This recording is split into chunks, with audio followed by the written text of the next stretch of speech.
What is up, YouTube? It's Kingfisher745, and I just wanted to go ahead and release this arcade group boss video.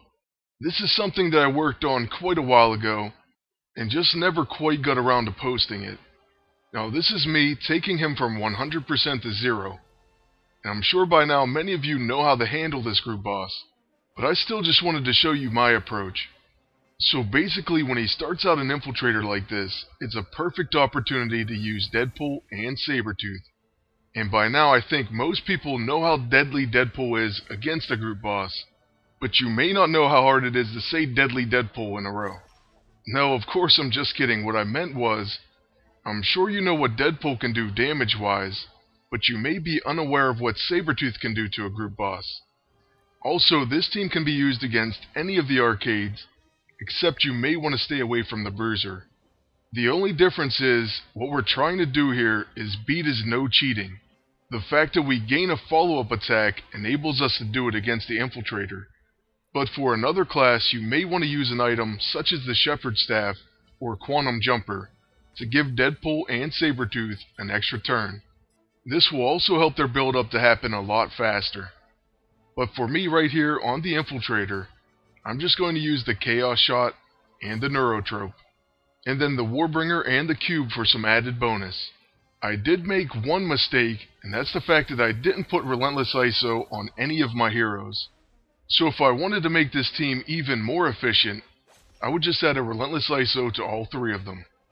Because Arcade Stun does set them back, but in this battle it does something pretty interesting. It probably changes the MVP from Deadpool to Sabretooth. And you'll see what I mean in just a moment. So there it is, Arcade Stun gets my agent and Deadpool, but Sabretooth comes out of it without being stunned, and counters with a Claw Swipe. So now he has some Blood Rage and Attacker buffs. So at this point we just need one more Claw Swipe, and he'll be at maximum Blood Rage. And that'll mean it's time to unleash.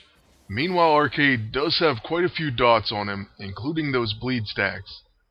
And there it is, another Berserker proc, so we're going to get our 5 stacks of Blood Rage.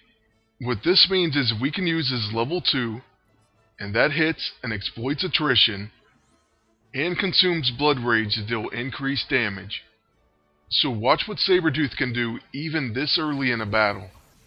And this is just with his level 2, which of course you unlock at level 2. So as soon as all these dots stop, we're going to hit with that Brutal Slash. And there it is for over 110k.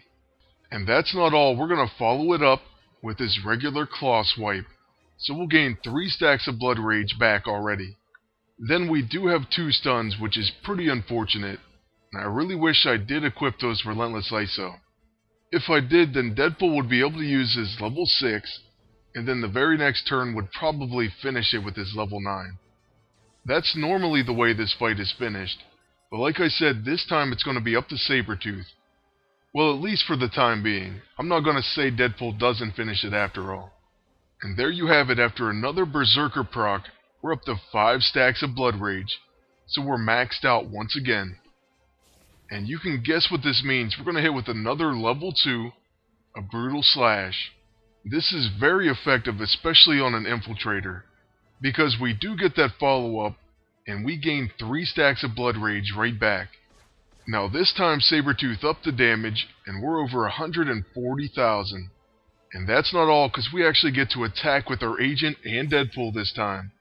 So there's our Claw Swipe, and we have 10 stacks of Attacker. Now with my agent, I probably should have used the Chaos Shot's exploit rounds, and this would exploit all that attrition. But I figured I would use the Light Fantastic, and then next turn, after I assumed Arcade would use no cheating, I would have the Improbability Field. So I was kind of planning for Deadpool's level 9, and I knew that he would come right after my agent, so I figured that would finish the battle. So let's go ahead and gain Totally Broken, and then we do follow it up with the sharp pointy things. Next round, this fight is definitely over. And look at all that silver, we're already over 333,300. That's a lot of 3s. And there goes an end user, but we did have Mirror Reality, and the no cheating as expected. Right after Arcade finishes his second attack, this is where our MVP Sabretooth we'll unfortunately just have to do a claw swipe, mainly because the enemy arcade has no more debuffs. So turn order is pretty crucial in this battle, and at least we're going to get Deadpool after my agent. But take a look at Sabretooth's attack, 4,615. Now that's impressive. He will do a second claw swipe and easily has 5 stacks of Blood Rage. If only we had an extra turn. But after this, it'll be on to my agent, and the Improbability Field should set up plenty of debuffs for that level 9 Happy to See You. Oh, and an added bonus, the Neurotrope is back, so let's see what kind of buffs it'll give us. Then it's time for the cube to do its job, and that is to set up Deadpool. Sometimes it seems like such a long wait for all this text to pop up. I kind of wish there was a way to skip through it, or to speed it up more. But anyways, there goes the Improv Field, and that's a lot of green boxes. Now it's time to unleash Happy to See You, and that should take that 17% away pretty easily. Of course, this won't be Deadpool's highest attack. I think the highest I've ever seen with him was over 750,000. But at least this gets the job done. The boss is destroyed. And take a look at that silver, 409,000. And that's why I love group bosses. But anyways, after you do defeat your own group boss, if you do decide to do something like this, you can still leave them for allies, so you just don't collect your 10 lockboxes, and your allies can still get those rewards and face him. So that's just a little tip for the future. At this point, maybe most people have Moonstone, but you may want to ask before you defeat your own group boss, and at least before you collect those lockboxes. Anyways, that's going to be the end of this video. I really hope you enjoyed it, and I want to thank you all for watching.